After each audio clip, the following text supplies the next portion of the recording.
So the NFL trade deadline is exactly a week from today, like when I upload this at least. I mean, right now it's 8 days away, but when I upload this, it'll be a week away. And obviously the Giants are now a team that's going to be sellers most likely. I had to wait to make this video because I wasn't sure, honestly. If they won Sunday, maybe they would have went for the playoffs this year. They still would have been a game out of the division. I mean, I still don't think they would have made it, but now they're 2-5 instead of 3-4. They're probably, 2 games out or 3 games out, whatever it is now. They don't hold the tiebreaker with Dallas, so it makes the most sense to sell now, obviously. So there are some candidates on this team of who can get traded. Some contracts are guys on their last year. It makes sense in some cases. So I listed like 4 guys, I believe. 2 of them I think have a real chance to get traded. The other 2 I kind of just took a stab at because you never know in the NFL, anyone can get traded. I think there are some untouchables on this team. Obviously the rookie class, I feel like probably untouchable. Saquon Barkley, same thing. I'm sure there's a few other guys. I mean, Sterling Shepard probably, but for the most part, anyone can get traded. It's the NFL. Anything can happen. The Giants are a rebuilding team and should be looking to accumulate as many picks as they possibly can. So here's a list of 4 guys that I think could get traded. So let's go over those. Before I get into it, my Twitter's at Mike_NYY. If you want to follow me, go ahead and I'll follow you back if you want me to. So I think that's it, and let's get into the video. So first is a pretty obvious one. We start with Alec Ogletree, who right now still has 2 years left on his contract after this year. But the good news is they can get out of that contract with only $3.5 million of dead cap space. So it's not the end of the world.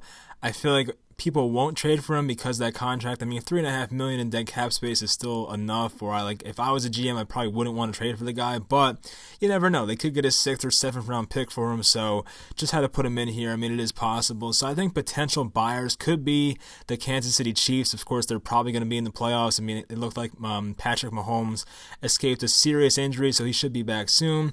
They have Anthony Hitchens, who's a good linebacker, but outside of him, really no one behind them. So maybe they have some, need for depth at the inside linebacker position.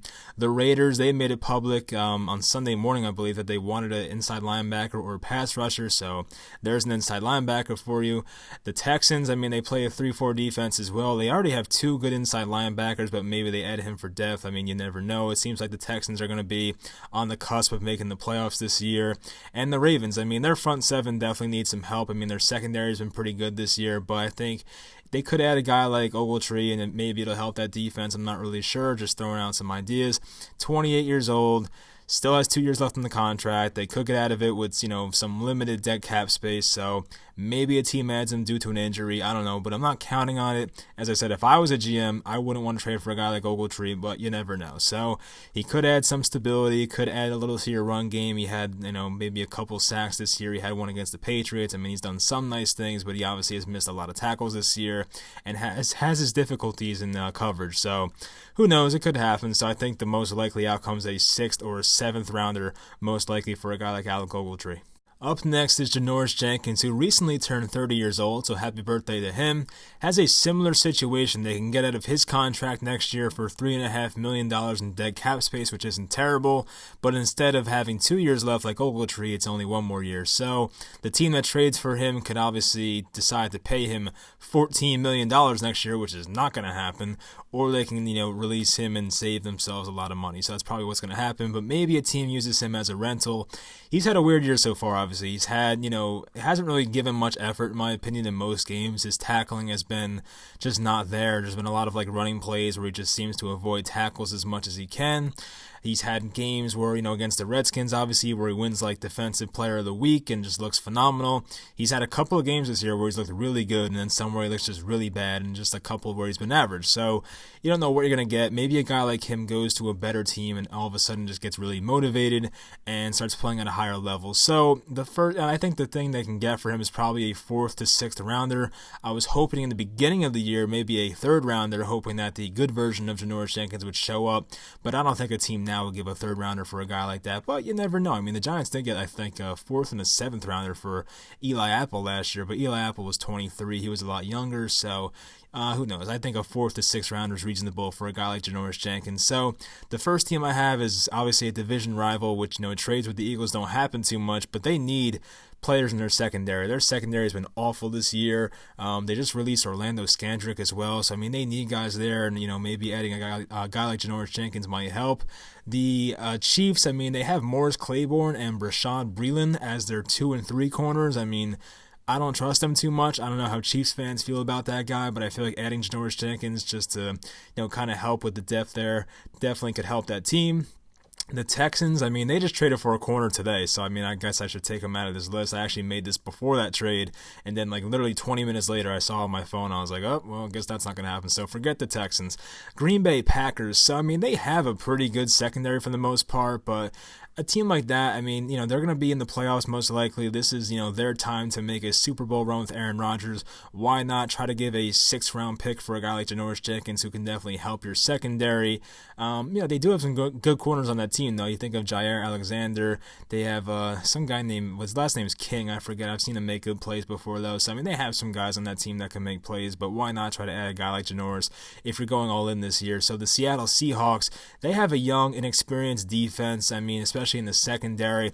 I feel like adding a guy like Norris can help that team. They look to be like they're, possibly a wild card type team. Maybe they even win the division. I don't know. I mean, they did lose this week, and the Niners remain undefeated, so they'll probably be a playoff team. So I feel like maybe the Seahawks try to add a Norris Jenkins for a late round pick or something like that. So I think teams will be interested. I'm sure the Giants' phones will ring for Norris Jenkins, and I don't know how interested the Giants are in bringing him back next year when he'll be turning 31, but I have no idea. I mean, it wouldn't surprise me if he was traded, but as I said, I think teams will call about him. I still think he's talented enough, and there's not a lot of great corners in football, so if you can get a guy like Norris Jenkins for a 4th to 6th round pick, might be a risk worth taking, so we'll see what happens with him.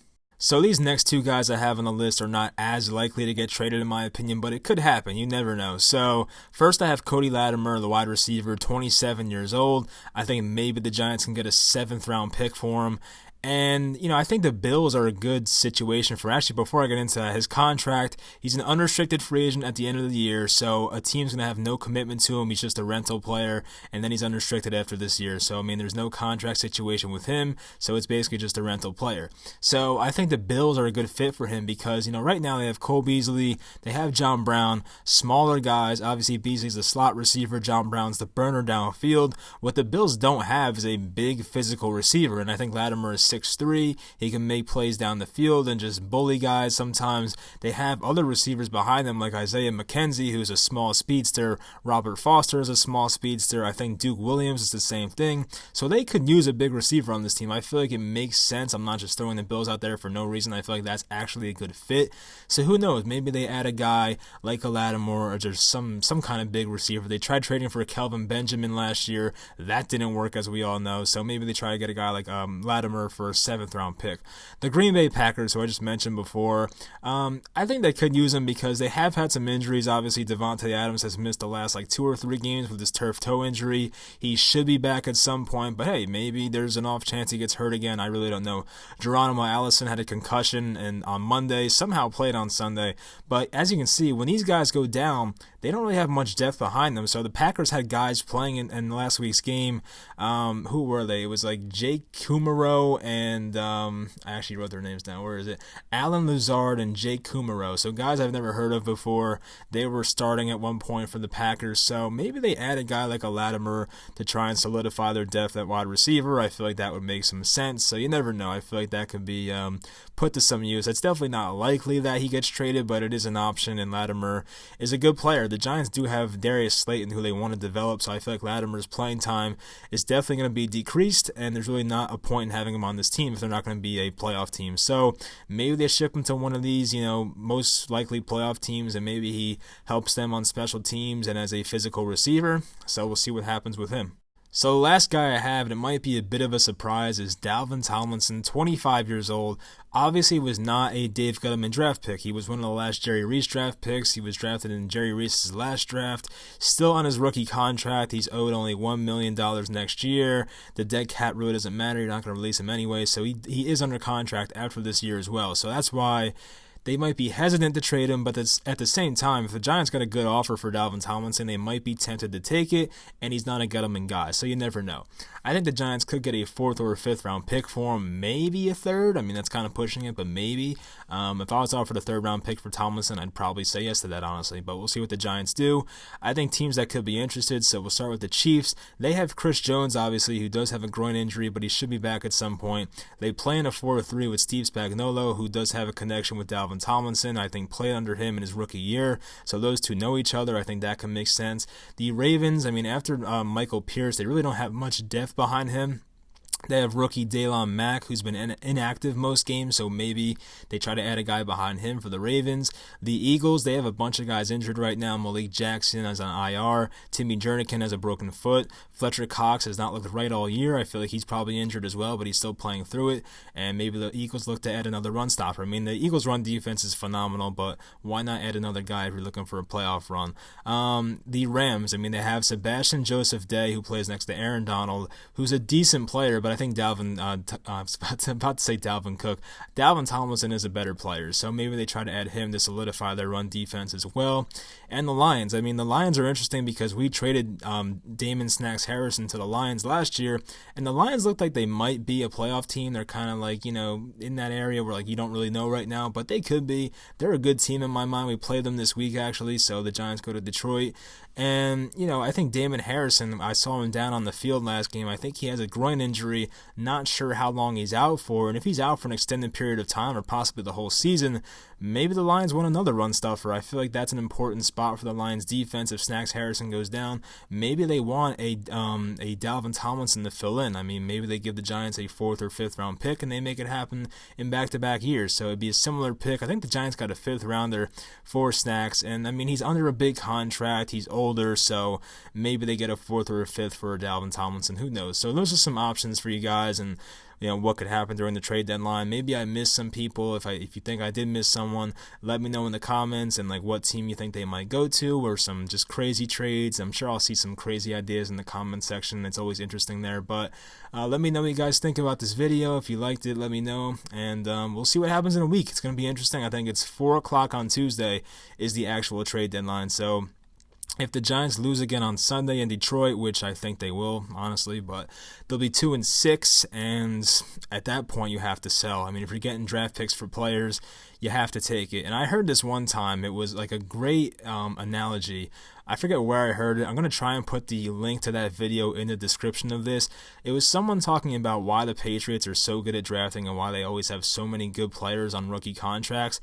The person basically said the NFL draft is like a lottery. You never know who's going to be good, but if you have more lottery tickets, you have a better shot at hitting on these real NFL players. That made a lot of sense to me. I'll put the thing in the description. Hopefully I find that video. If I do and you're interested in it, just look in the description and just watch that video. I thought it was very interesting and a whole philosophy on drafting. I've noticed it myself. You always say to yourself, why are these smart teams like the Colts and the Seahawks and the Patriots always trading down in the draft? Well, now I have my answer. So I'll put that video in there for you guys. Hope you enjoyed this video. I will talk to you hopefully tomorrow for the the film review video. I do have an exam Wednesday, so I might put it off to Wednesday night. Sorry, but I might. We'll see how it goes. We'll see how the studying goes. I probably won't feel like doing it anyway, so we'll see how that goes. But I'll talk to you guys next time.